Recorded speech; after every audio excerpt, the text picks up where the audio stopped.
Hi. Last time I promised I would make another video telling a little bit about the rhetoric behind making Morat get stressed, and that's what I'm going to do now. I wanted to kind of go through the story a little bit and talk about some of the things you can learn about argumentation from it and persuasion.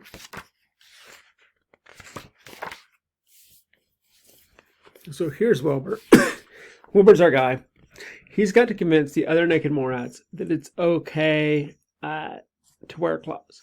Basically trying to change someone's opinion on something. This is his audience. These are the types of people he needs to convince.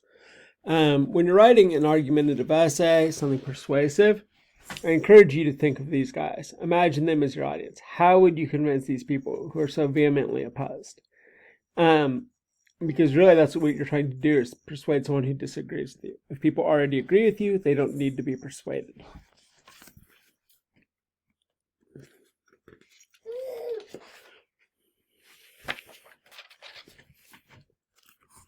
And at first he says, I like clothes because when I get dressed up, I can be, and then he lists all these different things it can be.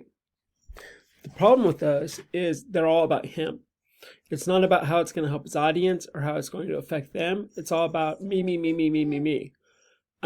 He comes off as kind of greedy and self-centered rather than trying to be good and helpful. That's what you don't want to do in an argument. You want to think beyond yourself. Because if your reader was just like you, they would already agree with your point. Your reader obviously has different values, different things that are important to them, and that's why you have to think outside the box and think differently than you normally would in order to come up with compelling reasons. So they tell him to open up a store. And when Wilbur opens up his store, we see him doing a better job. We can see this little kid here is interested. We learned that the clothes are fun. Everybody likes to have fun, right? The clothes are warmer. Naked morats are the only mammal that is hairless. I guess the only non-marine mammal, which is hairless. That means that basically, if you go see them at the Indianapolis Zoo, they spend about 90% of their time just basically shivering underground in little like anthill type things. They can't really move much. They can't do much. They can't be awake. When they are awake, all they do is shiver. They are basically kind of sloth-like because they don't do anything except try to keep warm. And that's a really great argument for a naked morat being warmer. Try it.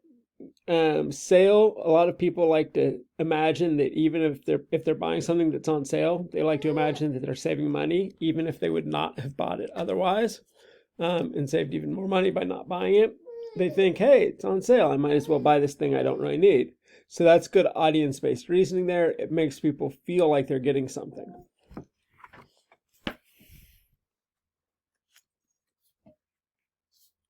And we see he's a little successful from that little kid.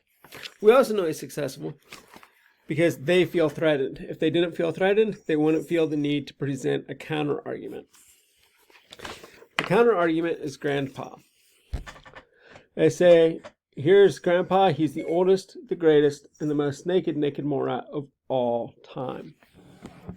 And they say, look at his heroic face, etc., etc., etc., etc. And he says, Wilbur says,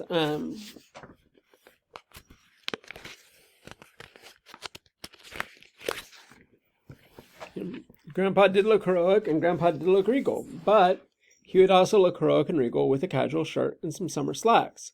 This is what we would call, he has found a logical fallacy.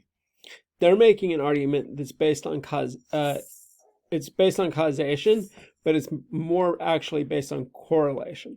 They think that what causes Grandpa's greatness is his nakedness.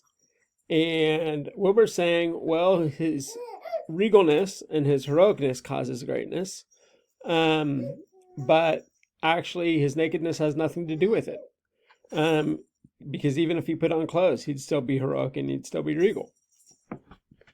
And so he's saying these things are all happening at the same time, but that doesn't mean that they're all causes.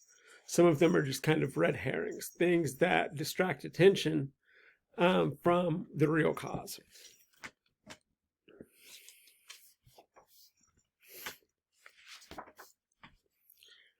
So they go to Grandpa, and Grandpa makes his decision.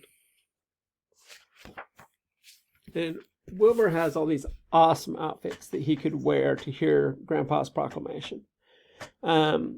He could be an artist, or a superhero, or an aristocrat, or a cowboy. But he decides to just wear socks, which he calls playing it safe.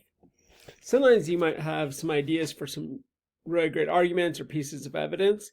You might have a piece of evidence that you feel is fantastic, and it's very powerful evidence. But your audience might feel that it's biased, and that it goes too far. It's not realistic, because it's kind of pushing an extreme example, kind of like his outfits with the cowboy outfit or the aristocrat outfit. They're kind of extreme outfits. So what he does is he looks at his choice of clothing, and he chooses something that pushes the envelope some, but not so much that his audience is going to be too offended. And when he gets there, here's Wilbur. They're all giving him the stare. They're all looking at him with angry faces because he chose to wear socks. And so, if he'd shown up in a full outfit, maybe he would have gotten beaten up before Grandpa could make his proclamation. So he made the wise choice here by not pushing his audience too far. And that's something to be aware of is when you're thinking of things like evidence selection, that's why you want to not choose biased sources. That's why you want to try to be factual. And why you want to try to avoid using extreme examples.